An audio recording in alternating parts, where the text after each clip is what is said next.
దేవుడు నాకు తోడై ఉన్నాడు, నా జీవితంలోకి దేవుడు ఎంటర్ అయ్యాడు. నేను ఆశించినవి నాకు ఇవ్వడానికి ఒక కాలాన్ని నిర్ణయించాడు.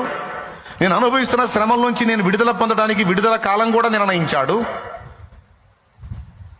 నేను పొందిన అవమానాలకు ప్రతిగా నేను హెచ్చింపబడటానికి తగిన కాలాన్ని కూడా దేవుడు డిసైడ్ చేశాడు. దీన్ని నేను నమ్ముతున్నాను. దీన్ని బట్టి, ఆయనను బట్టి నేను సంతోషంగా ఉండాలా లేకపోతే ఏడుపు కొట్టు బతికే బతకాలా అనేది నువ్వే నిర్ధారణ చేసుకో.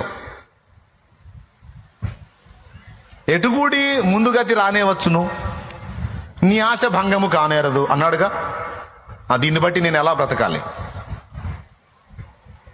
హ్యాపీగా బ్రతకాలా, ఏడుస్తూ బ్రతకాలా?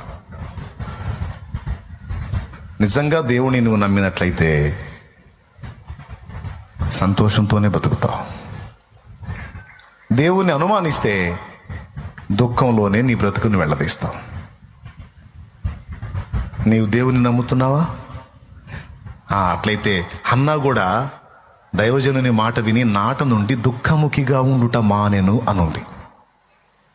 ఈరోజు దేవుడు నీతో మాట్లాడిన ఈ మాటను బట్టి ఇక నువ్వు ఏడుపులోనే ఉండాలనుకుంటున్నావా లేకపోతే మారబోయే నీ భవిష్యత్తు దేవుడు మార్చబోతున్నాడు, దాన్ని బట్టి నువ్వు సంతోషంగా ఉండాలనుకుంటున్నావా?